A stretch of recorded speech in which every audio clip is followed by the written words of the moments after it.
Assalamualaikum warahmatullahi wabarakatuh. Alhamdulillahirabbil alamin. Allahumma shalli ala sayyidina Muhammad wa ala sayyidina Muhammad. Bapak dosen yang saya muliakan, yang saya hormati, saya Yayan Usmansyah, mahasiswa Universitas Ibnu Khaldun Jakarta semester 6. Saya akan membacakan dan akan coba untuk memahami makalah yang saya buat untuk memenuhi tugas mata kuliah di perbandingan mazhab yang Bapak ajarkan. Baik Bapak, yang saya hormati, Bapak dosen Muhammad Gifari, SHD MAG. Saya diberi tugas yaitu untuk menyampaikan perbandingan atau perbedaan pendapat empat mazhab masalah doa kunut. Di makalah ini saya bikin ada kata pengantar, kemudian ada daftar isi. Yang daftar isi ini ada latar belakang, rumusan masalah, tujuan penulisan. Kemudian di bab kedua ada pembahasan nanti pengertian kunut, kemudian pendapat para ulama tentang kunut dan salat. Kemudian ada hadis-hadis tentang kunut dan macam-macam kunut. Kemudian terakhir akan ada kesimpulan dan pastinya ada daftar pustaka. Bapak dosen Gifari yang saya muliakan, sebagai kita masuk ke bab 1 yaitu pendahuluan. Di sana ada latar belakang. Kunut termasuk adalah amalia yang sebagian masyarakat berbeda pendapat akan pelaksanaan dan hukumnya. Permasalahan yang tumbuh dari masyarakat terkadang sudah ditemukan di nas dalam Al-Quran dan hadis. Tetapi memang Bapak dosen yang saya muliakan, kunut ini merupakan salah satu hal yang sudah tidak tabu lagi di Indonesia pastinya. Ada yang mereka membolehkan, ada yang tidak memakai, dan oleh karena itu maka masuk ke dalam rumusan masalah yang saya buat. Pastinya ada pertama di rumusan masalah tersebut adalah hukum kunut dalam sholat menurut imam mazhab. Kemudian nanti akan saya terangkan menurut Imam Hanafi, menurut Imam Maliki, menurut Imam Syafi'i, dan menurut Imam Hambali. Tujuan penulisannya adalah agar kami dan semua mahasiswa mampu untuk memahami tentang hukum kunut dan sholat menurut para imam mazhab. Walaupun mungkin makalah ini tidak begitu lengkap, tapi insya Allah akan sedikit membantu teman-teman semuanya untuk memahami kunut itu seperti apa. Bapak dosen Gifari yang saya muliakan, yang saya hormati, kemudian kita masuk ke bab kedua yaitu pembahasan. Sebagian kita ketahui bersama bahwa masalah kunut dalam sholat adalah salah satu contoh pertentangan setelah Rasulullah SAW meninggal. Artinya kunut ini menjadi pertentangan atau perbedaan para ulama atau para umat muslim pastinya. Ada yang ingin memakai, ada yang tidak memakai, terjadinya ketika Rasulullah SAW sudah tiada atau sudah meninggal dunia. Dan sebagian ulama lainnya mengatakan bahwa kunut itu sunnah dan menganjurkan kita untuk melakukannya. Namun ada juga ulama yang menyampaikan bahwa kunut itu bukanlah sesuatu hal yang keharusan ataupun tidak pun dilakukan tidak bermasalah. Perlu ketahui bahwa polemik itu bukan muncul berasal dari kalangan NU dan Muhammadiyah atau yang lainnya, melainkan lahir dari para fuqaha dan para muhaddisin di masa lalu. Ribuan tahun sebelum ormas-ormas Islam berdiri, para ulama sudah berbeda pendapat yang berangkat dari sekian banyaknya dalil dan metode istinbat yang ilmiah. Seandainya dalil tentang kunut hanya satu saja dan isinya hanya mengacu pada satu kesimpulan, tentunya para ulama tidak akan berbeda pendapat. Kemudian Bapak dosen Gifari yang saya muliakan, masuk ke paragraf yang B, pengertian kunut. Untuk pengertian kunut, menurut bahasa kunut berarti qiyam yang berasal dari kata kama yakumu kauman dan kamatan yang artinya berdiri, bangkit, tegak, berada di tengah-tengah, lurus atau bangun, mengerjakan atau menunaikan dan melakukan. Selain itu diartikan juga dengan makna doa, berdiri dalam sembahyang, berdiam diri dalam sembahyang. Doa kunut ialah doa yang dibaca waktu berdiri dalam sembahyang. Bapak dosen Gifari yang saya muliakan, pendapat para ulama tentang kunut dalam sholat. Pertama, Imam Hanafiyah. Beliau mengatakan bahwa kunut itu disunahkan pada sholat witir yang dilakukan sebelum ruku, sedangkan pada sholat subuh beliau tidak menganggapnya sebagai sunnah. Alasannya ialah hadis dari Ibnu Mas'ud yang menyatakan Rasulullah pernah berkunut pada sholat subuh selama 1 bulan, kemudian ditinggalkannya. Hadis riwayat Ahmad bin Hanbal. Bila seseorang makmum sholat subuh di belakang imam yang melakukan kunut, hendaknya dia diam saja. Dan Abu Yusuf, salah seorang tokoh dari mazhab Al-Hanafiyah, mengatakan bahwa bila imamnya melakukan kunut, maka makmumnya harus mengikutinya, karena imam itu harus diikuti. Kemudian menurut Imam Maliki, di kalangan pengikut mazhab Imam Maliki, kunut hanya dibaca pada sholat subuh dengan bacaan tak bersuara. Menurut mazhab ini, tidak kunut dalam sholat witir atau sholat lainnya.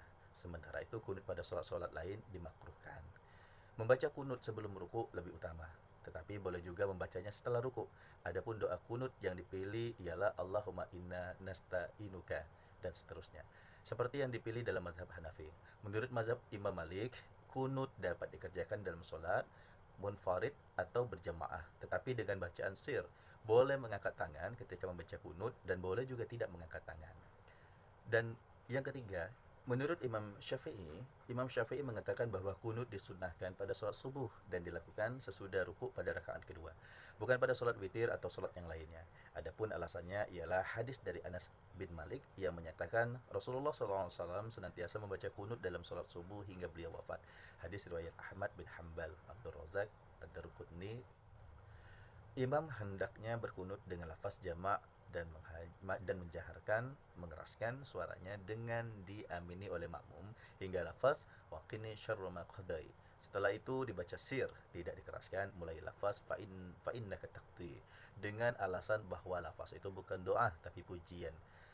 Disunahkan pula untuk mengangkat kedua tangan, namun tidak disunahkan untuk mengusap wajah. Menurut beberapa hadis, disunahkan pula membaca salawat kepada Rasulullah SAW dengan keluarganya pada akhir doa kunut. Imam Al-Nawawi dalam kitab Al-Adhkar menjelaskan mengapa imam harus menggunakan lafaz jamak dalam kunutnya, yaitu karena Nabi SAW memakruhkan imam yang berdoa khusus untuk dirinya sendiri. Rasulullah SAW bersabda, yang artinya, seseorang tidak boleh mengimami suatu kaum, lalu ia berdoa khusus untuk dirinya sendiri, tanpa mendoakan orang lain. Jika dia melakukan hal itu, maka ia telah mengkhianati mereka. Hadis riwayat At-Tirmizi dan menilainya hadis hasan. Imam Ahmad bin Hanbal pendapat berikutnya. Imam Ahmad bin Hanbal mengatakan bahwa kunut itu merupakan amalia sunnah yang dikerjakan pada salat witir, yaitu dikerjakan setelah ruku. Sedangkan kunut pada salat subuh tidak dianggap sunnah. Alasannya ialah hadis dari Ibnu Mas'ud yang menyatakan Rasulullah pernah berkunut pada salat subuh selama 1 bulan, kemudian ditinggalkannya. Hadis riwayat Ahmad bin Hanbal. Menurut mazhab ini, orang yang berkunut disunahkan menangis ketika berdoa karena takut kepada Allah dan takut pada azabnya. Bahkan jika tidak bisa menangis, maka berpura-puralah menangis, lalu doakan saudara-saudara sesama mukmin dan muslim. Menurut mazhab ini juga banyak doa yang dapat kita baca dalam kunut yang telah diajarkan oleh para imam Ahlul Bait. Kemudian kita masuk ke D, yaitu hadis-hadis tentang kunut. Hadis yang mendasari kunut diriwayatkan oleh Ahmad Al-Muntaqa 502, yang artinya Anas bin Malik radhiyallahu anhu berkata, kunut itu dibaca dalam sembahyang maghrib dan subuh. Hadis sahabat Abdullah bin Abbas radhiyallahu an yang diriwayatkan oleh Imam Al-Baihaqi. Artinya, sahabat Abdullah bin Abbas berkata, Rasulullah SAW mengajari doa kepada kita baca dalam kunut salat fajar. Hadis sahabat Anas yang diriwayatkan oleh Imam Ibnu Khuzaimah yang memiliki arti, sesungguhnya Nabi SAW tidak membaca kunut kecuali apabila mendoakan baik untuk suatu kaum atau mendoakan celaka bagi suatu kaum.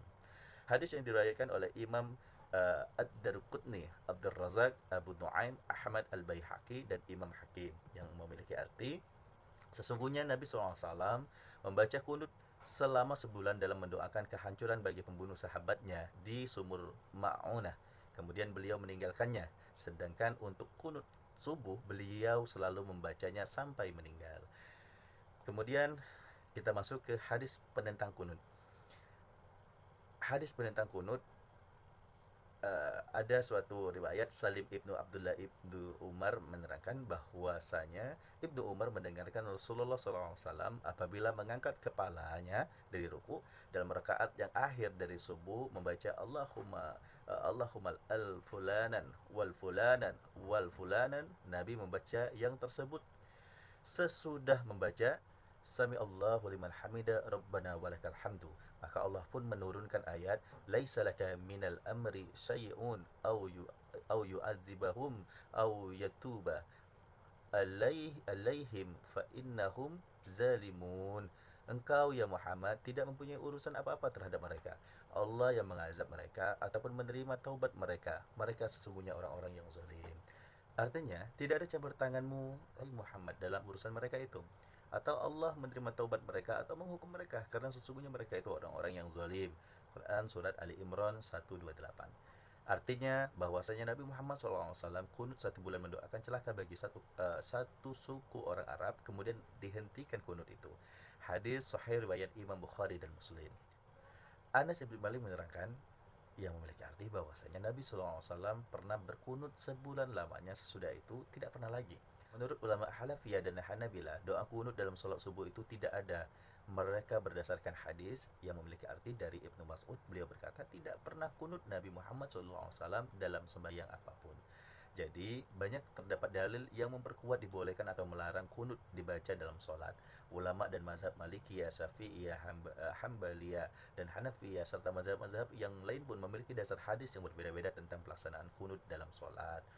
Hadis yang diriwayatkan Ahmad mendasari bolehnya kunut dalam sholat. Begitu juga hadis yang diriwayatkan oleh Imam Al-Baihaqi, Imam Ibnu Huzaimah, dan yang lainnya yang kami uraikan di atas. Namun tidak hanya itu, kami pun menguraikan pula hadis-hadis yang menentang kunut dalam sholat sebagai bahan perbandingan hadis tersebut. Antara lain dikemukakan oleh Imam Bukhari dan Muslim, Ahmad, dan At-Tirmizi. Bapak dan yang saya muliakan, kita masuk ke macam-macam kunut. Kunut ada 3 macam, yakni kunut nazilah, kunut salat witir, dan kunut subuh. Berikut adalah macam-macam kunut dan hukumnya. Pertama, kunut nazilah. Kunut nazilah yakni doa yang dibacakan setelah ruku atau i'tidal pada rakaat terakhir solat. Al-Jauhari mengatakan bahwa nazilah berarti kesulitan yang dihadapi manusia. Kunut nazilah dilaksanakan karena ada peristiwa musibah yang menimpa, seperti bencana alam dan lain-lain. Kunut nazilah ini mencontoh Rasulullah SAW yang memanjatkan doa kunut nazilah selama 1 bulan atas musibah terbunuhnya Qura atau para sahabat Nabi Muhammad SAW yang hafal Al-Quran di sumur Ma'un. Juga diriwayatkan dari Abu Hurairah radhiyallahu an bahwa Rasulullah SAW kalau beliau hendak mendoakan untuk kebaikan seseorang atau doa atas kejahatan seseorang, maka beliau doa kunut setelah ruku. Hadis riwayat Bukhari dan Ahmad. Kemudian yang kedua ada kunut witir. Kunut salat witir menurut pengikut Imam Abu Hanifah atau Hanafiyah, kunut yang dilakukan di rakaat yang ketiga sebelum ruku pada saat sholat sunnah.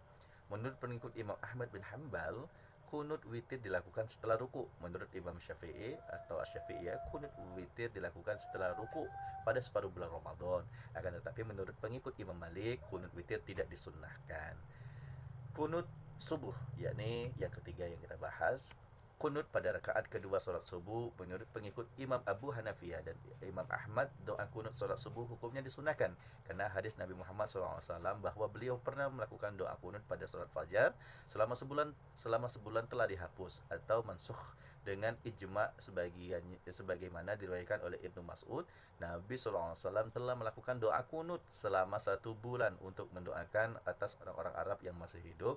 Kemudian Nabi SAW meninggalkannya. Hadis riwayat Ahmad. Menurut pengikut Imam Malik atau Malikiyah, doa kunut salat subuh hukumnya sunnah tetapi diisyaratkan pelan saja atau syir. Begitu juga menurut Syafi'iyah, hukumnya sunnah abadi. Kalau lupa tertinggal disunnahkan untuk sujud sahwi. Dilakukan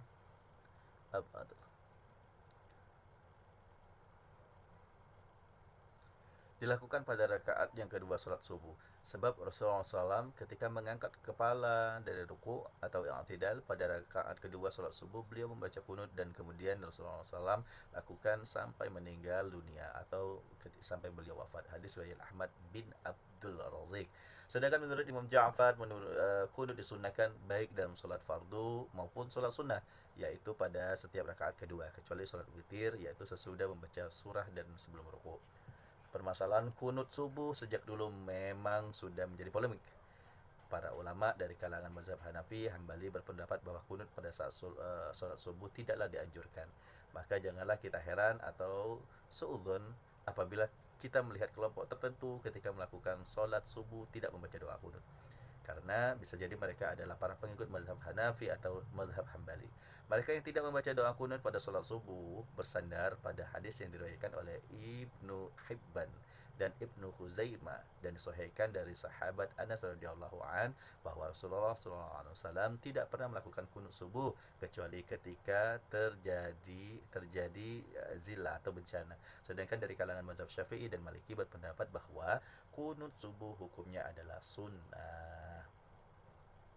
Kemudian teman-teman, kita masuk ke bab ketiga, yaitu penutup. Kesimpulan, kunut adalah berdiri dalam sholat untuk berdoa dengan ikhlas, penuh ketaatan dan kepatuhan seraya menghambakan diri kepada Allah Subhanahu wa taala.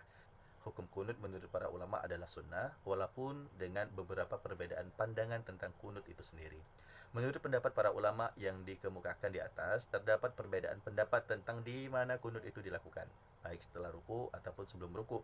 Kunut dapat dibaca dengan sir, pelan, atau dengan suara lantang atau jahar. Kunut ada tiga macam. Pertama, kunut nazilah, yakni doa yang dibacakan setelah ruku atau i'tidal pada rakaat terakhir salat. Al-Jauhari mengatakan bahwa nazilah berarti kesulitan yang dihadapi manusia. Kedua, kunut witir, yakni yang dilakukan pada separuh bulan Ramadan. Ketiga, kunut subuh, yakni kunut dalam sholat subuh.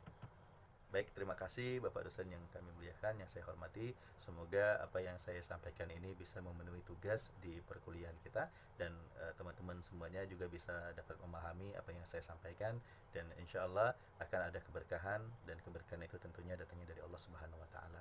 Mohon maaf atas semua salah ucap, salah kalimat, salah kata-kata, mohon dimaafkan. Terima kasih banyak Bapak dosen. Assalamualaikum warahmatullahi wabarakatuh.